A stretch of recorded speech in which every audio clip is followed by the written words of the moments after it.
Hey, this is Leonard. I'm back here again, naming some more bones. This time we're going to go over the appendicular skeleton.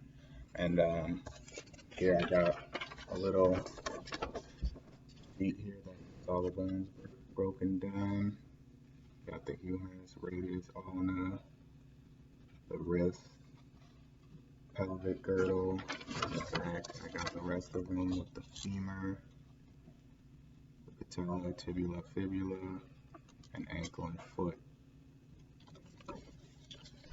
And first we're going to start with the humerus. I got this skeletal model over here we're going to work with. So first with the humerus, we got the greater trabecula.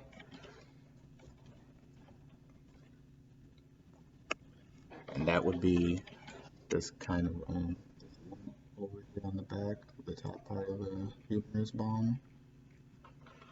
Next we have the lesser trabecula, and that would be better seen on the other side over here, this bone.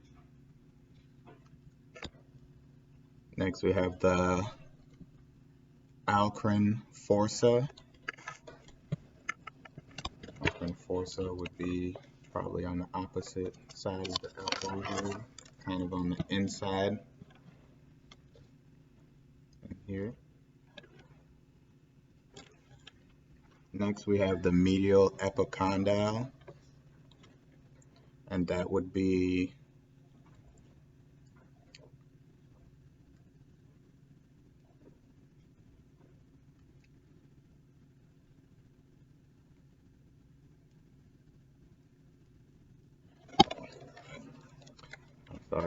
that would be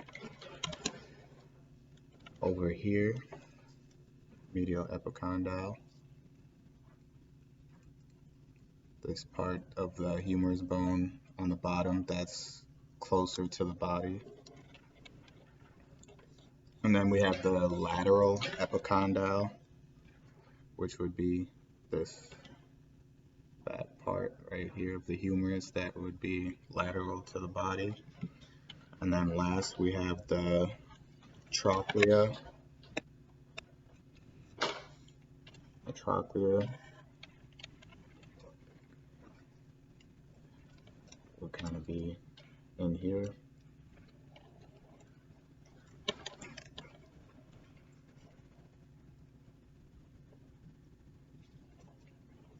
Okay, next we're going to go to the radius and ulna. The radius bone, if I can get this guy to stand up.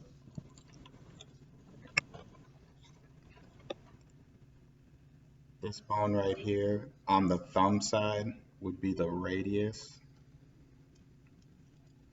And the radius head would be this top part of the radius bone, closest to the humerus. And then the styloid process of the radius would be this part down here, the radius, the part that's closest to the thumb. Next we have the ulna, which would be the other bone here on the lower arm that's on the pinky side. And then we have the alcranin, and that would be back here, kind of like the elbow. And then we have the styloid process of the ulna, and that would be right here.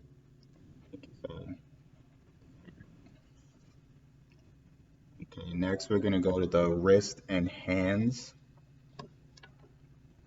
First we have the scaphoid. The scaphoid is going to be kind of hard to see, but if I can put it up there. Scaphoid would be right here.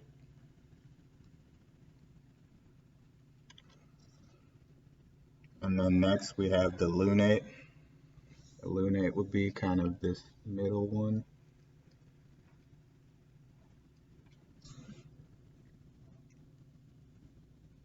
Next we have the triquetrum, and that would be the next one over here, this next small bone of the hand right here.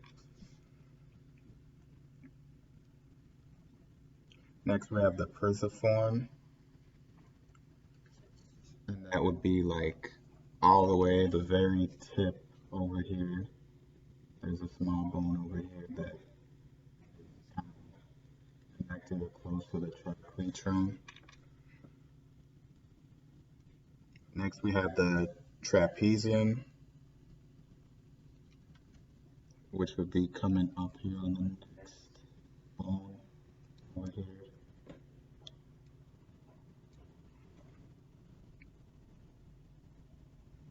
Then we have the trapezoid bone. That would be coming up more right here.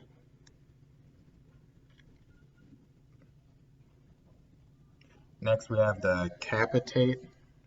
That would be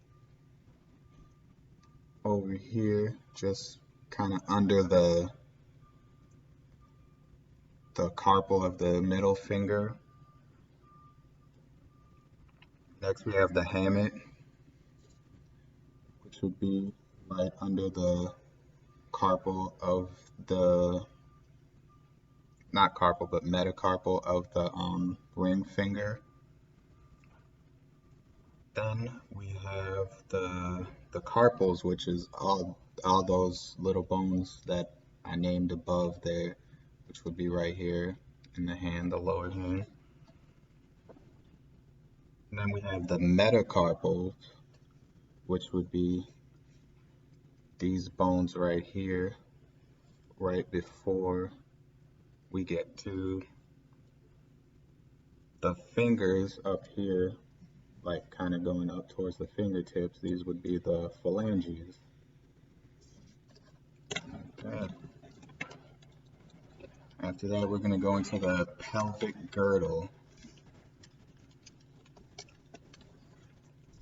So the pelvic girdle, and first we have the iliac crest, and that would be this like top curving part of kind of like the hip bone, I guess you would say.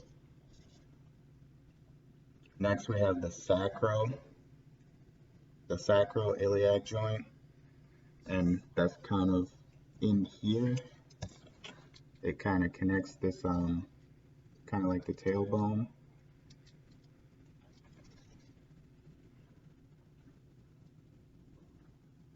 Next we have the ilium ischium,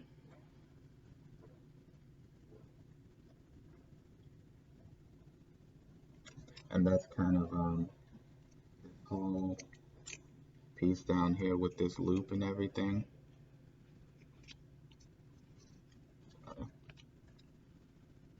Right here with this loop. And then we have the pubis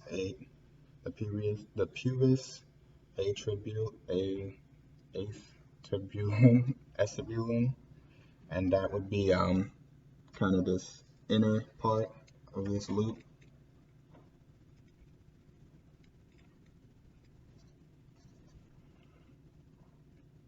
Next we have the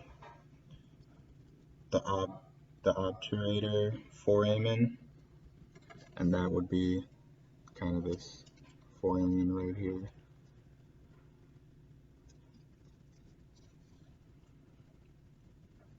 Next we have the ischia tuberosity, and that would be this bottom part right here, this bottom part. And those are the bones of the pelvic girdle. I'm actually gonna do a part 2 of the rest of the bones because the video is gonna get a little too long.